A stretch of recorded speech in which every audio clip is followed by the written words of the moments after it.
Matthew 17:1. Kai meth hemeras hex, parlambane ho Jesus ton Petron, kai Iacobon, kai Ioannein ton Adelphon autu, kai anafere autus eis oras hupselon, kat idion.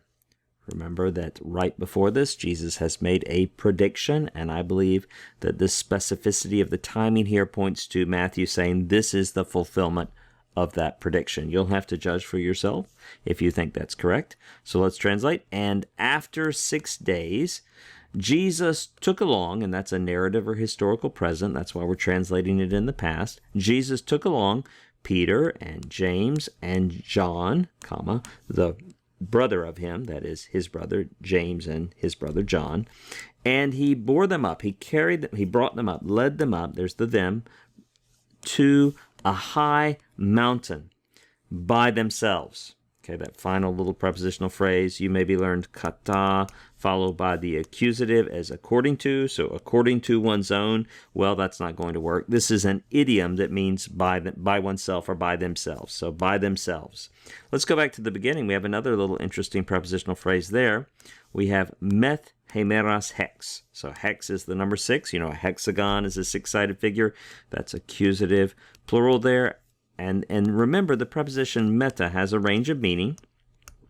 When it's followed by a genitive, our first guess is going to be that it means with. When it's followed by an accusative, as here, our first guess is going to be that it means after. And it does mean after here, after 6 days. Meta, if it's followed by a vowel with a smooth breathing mark, becomes met. Followed by a vowel with a rough breathing mark becomes meth. Same word, just written differently depending on what follows. So after 6 days, you did notice that we had those 2 narrative or historical presents here that we translated in the past. It's very common to have verbs of motion or verbs of speech as present tense in historical narrative that then we translate in the past. They often occur at those seams in the narrative. One final thing we'll point out. Do you remember the word for mountain?